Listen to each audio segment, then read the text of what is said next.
Hi folks, today I'm going to show you how I make a little turned box with a friction fit lid. These are common craft items. You see them all over the place. My grandson calls them pop boxes. The difference between the way I do it and the way most other people do it is the tenon is actually a separate piece of wood from the body. This allows me to get the cap sitting as close to the body as I can. There is, of course, a saw kerf, but I don't have to include the length of the tenon. And this allows me to get really good grain match all around the outside of the box. The way I start out is just bandsaw out a blank of basically whatever's laying around the shop and find my centers. I've got a piece chucked up in the lathe. This is a metalworking lathe, but it has a bowl gouge mounted in a boring bar holder. Works pretty good. Single pass gets me a good cylindrical part of uniform dimension.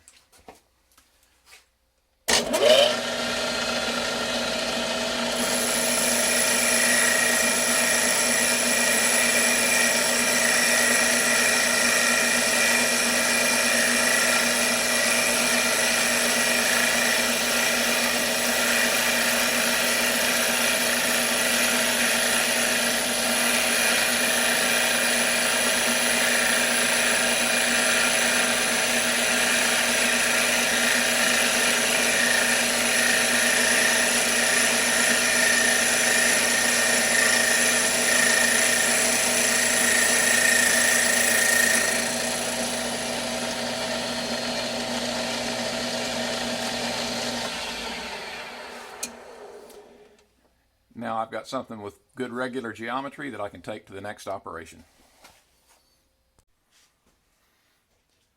Okay, I've got my blank here, and I'm going to part the top away from the body of the box. To do this, I use a radial arm saw with a 60 tooth, 7 1/4 inch blade with heavy collars to keep down the vibration. I use a spring to hold the cap in place to keep it from vibrating against the saw and becoming potentially damaged.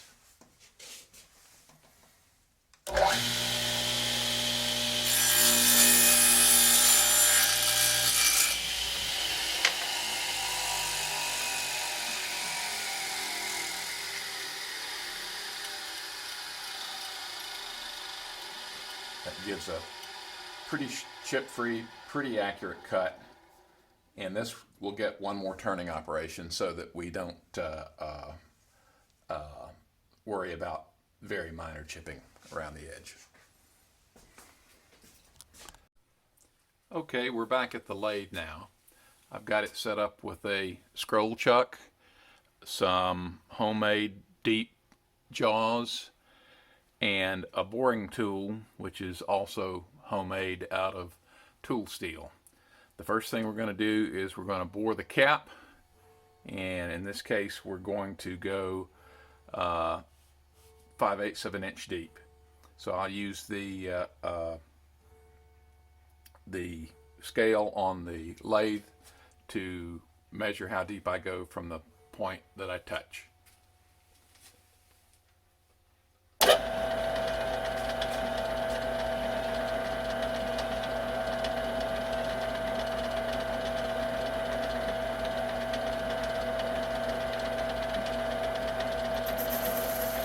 Okay, just touched.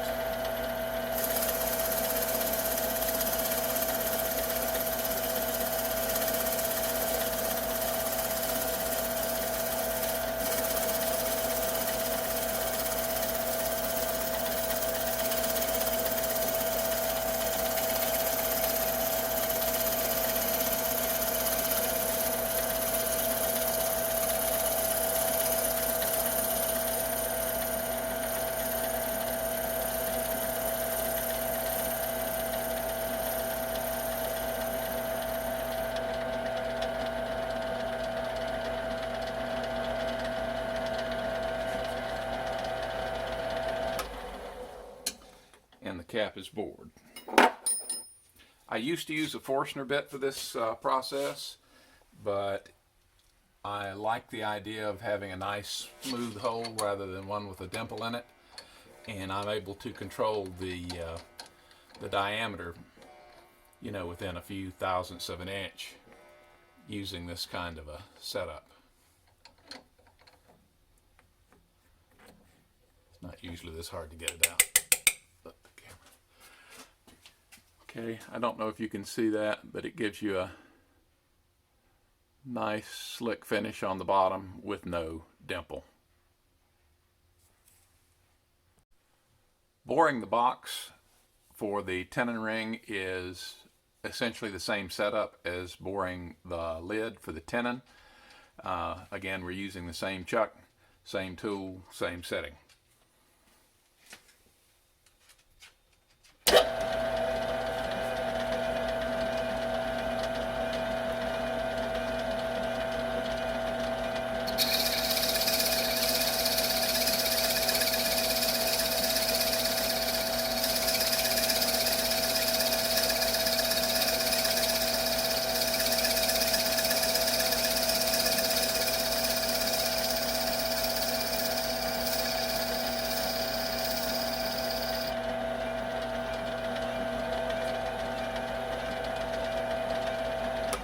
As you'll notice, that RPM is a whole lot slower than we did for turning the outside of the box. It's 1600 RPM for turning the outside of the box and 400 RPM for doing the boring operations. Next, I'm going to do a Forstner bit to hollow out the main part of the box. That does leave a dimple in the bottom, but it is so far down inside that it's not that easy to see. I haven't moved the body of the box. It's still in the chuck from where I bored for the tenon ring, and now we're going to bore for the to hollow out the main part of the box. Again, this is 300 RPM, 400 RPM, excuse me.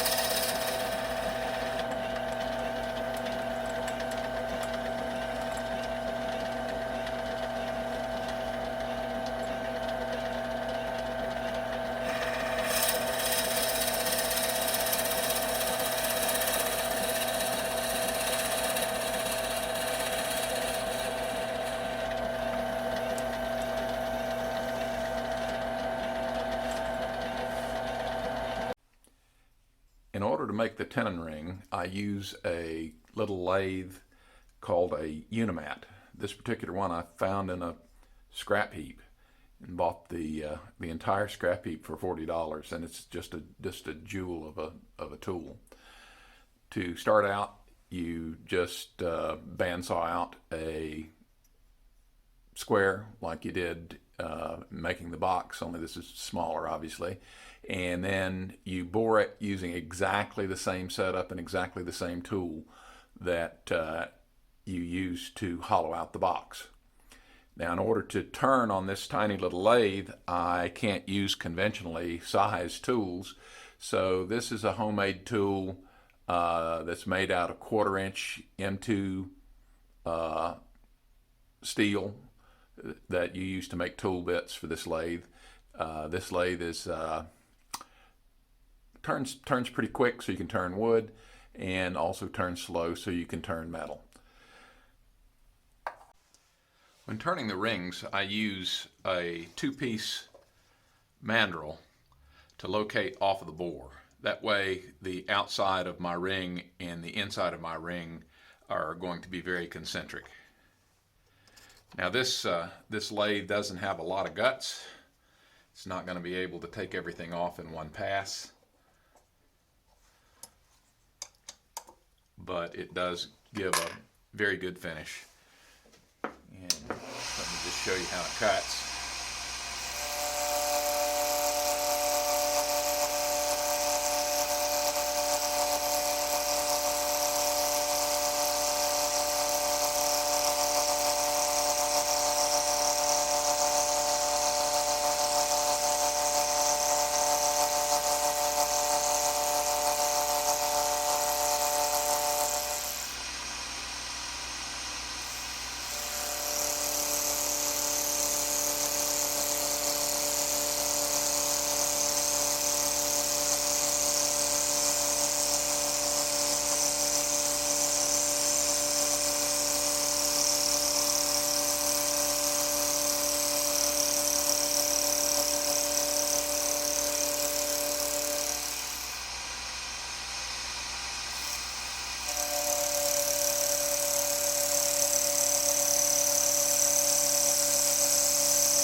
Now at this point the ring is oversized, but that's as far as I'm going to go.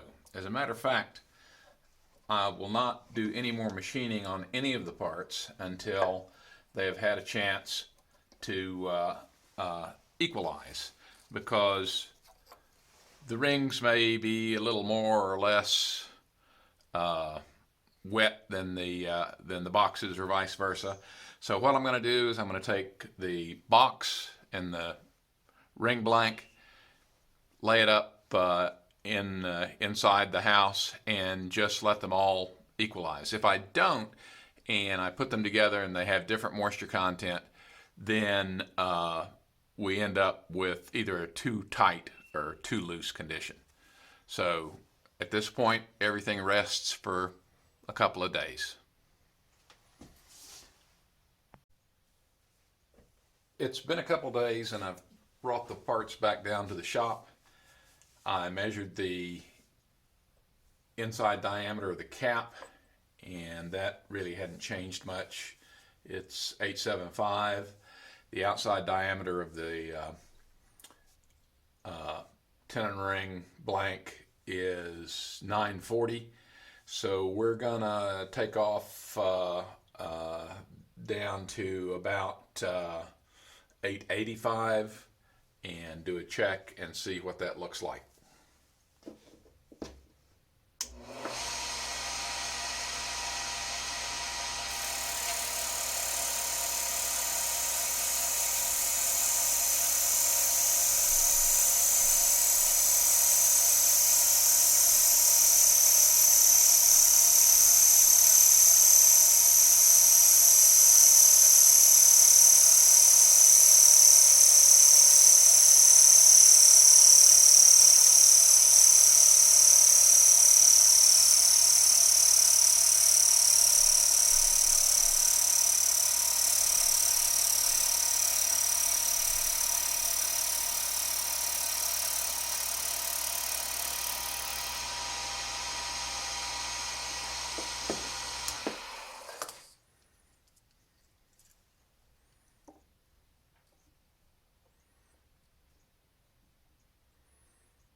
Okay, I'm getting about 883. So we're gonna come down another 8 thousandths and check that with the lid.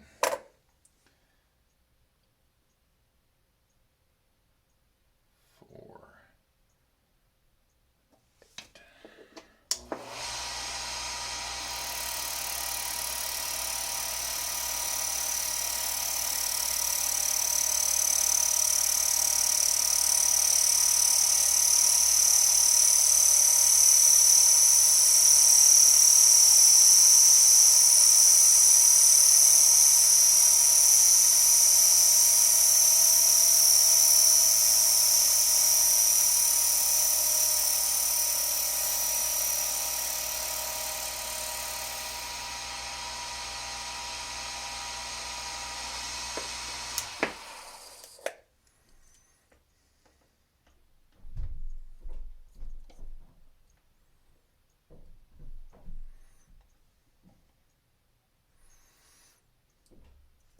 We're close.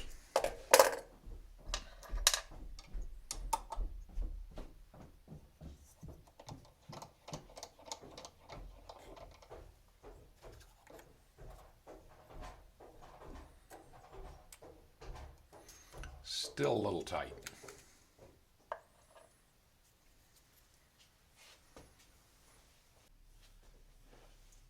I've come down another 3 thousandths, and we'll see if we fit now.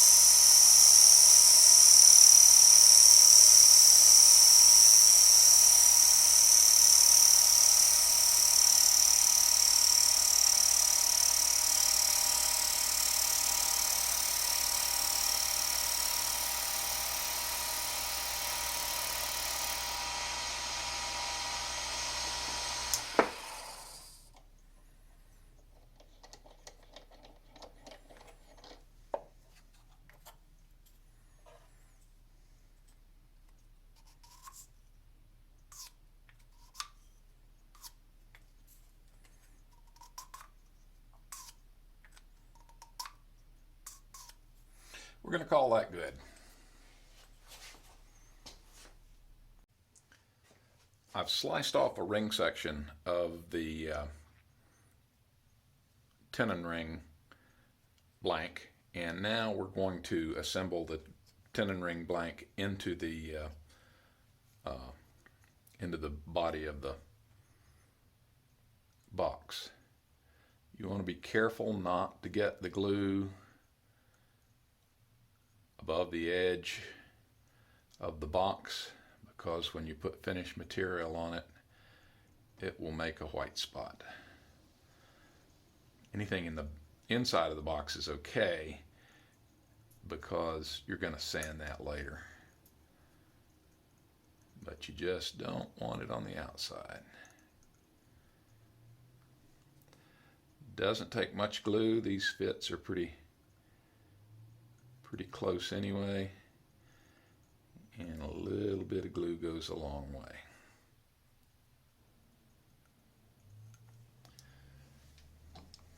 I use a drill press so that I can press the rings in straight.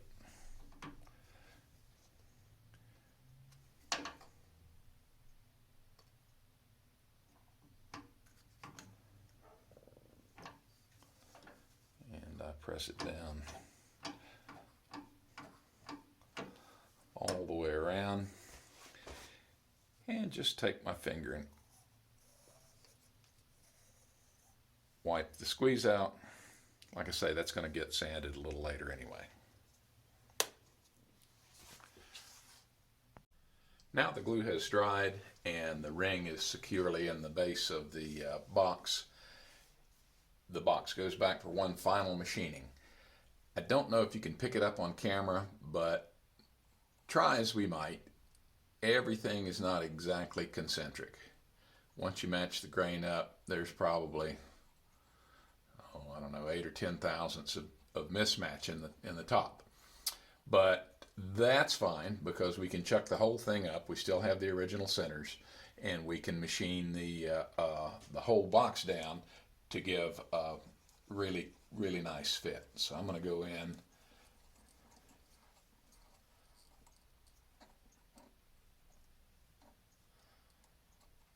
and touch off. And this box is kind of fat, so we're gonna,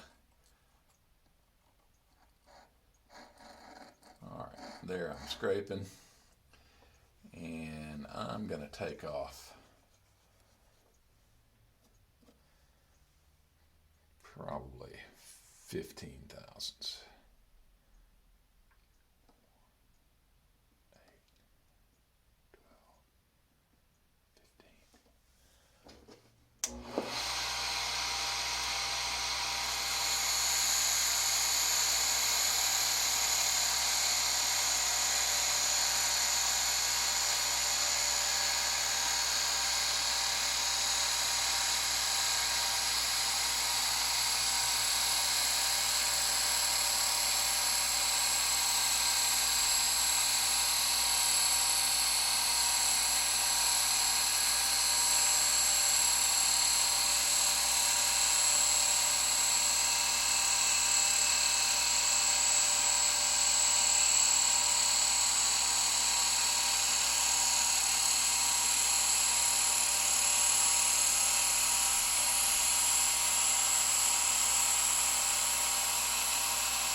I hope you can see it on camera, but that parting line practically goes away when we take that final little bit off. After the final machining, I do sand the outside of the box while it's on the lathe. I start out with 320 and go cross grain.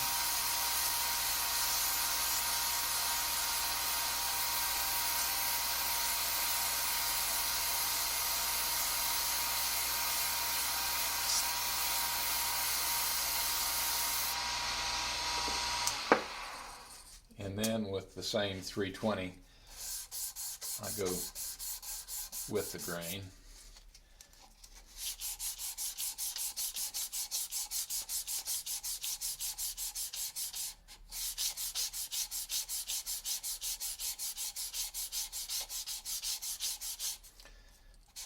No matter how fine you go, it seems like you still get lines in it if you go just cross grain.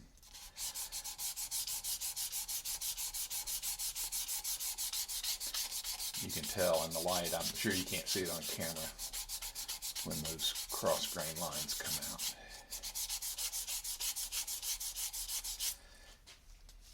And finally I finish up with some 400, also with the grain.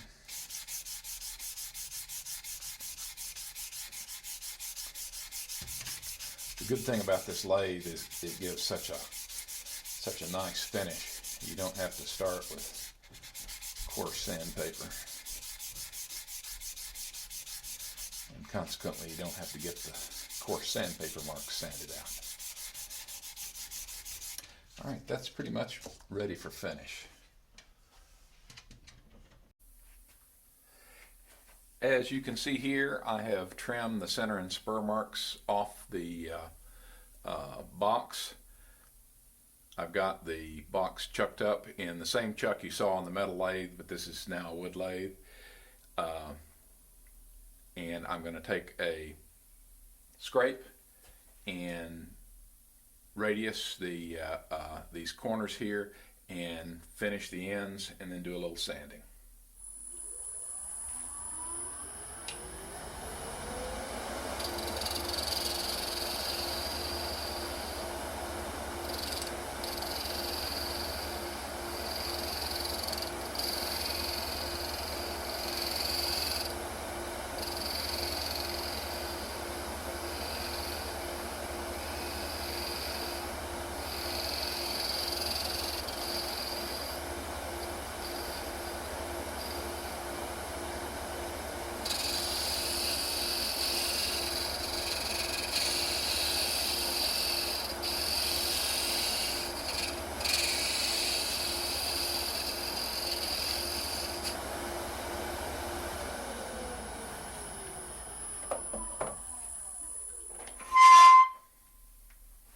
Sorry about that.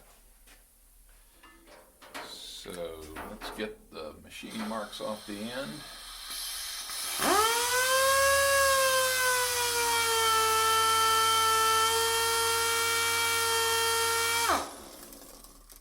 Looks good. That's 220 grit, by the way.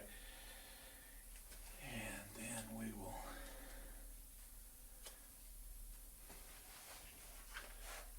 continue with some 400 grit.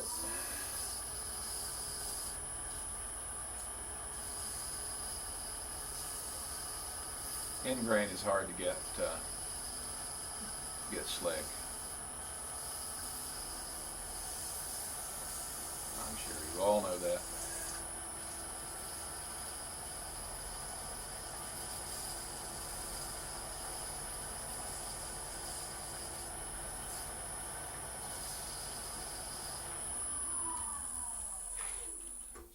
Wouldn't hurt to have a better piece of sandpaper.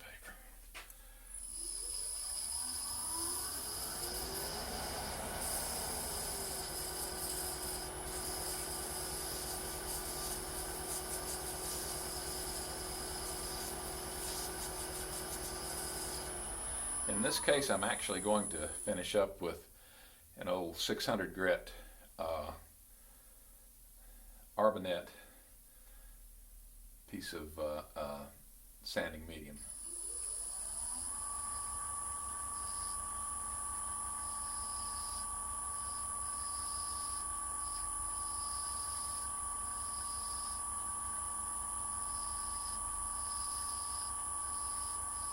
Still doesn't look so great. We're gonna go back.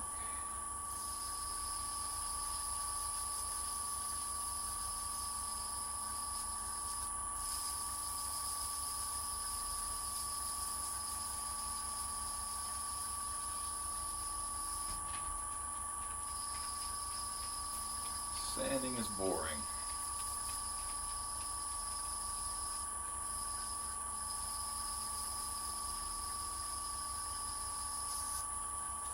But you've got to do it.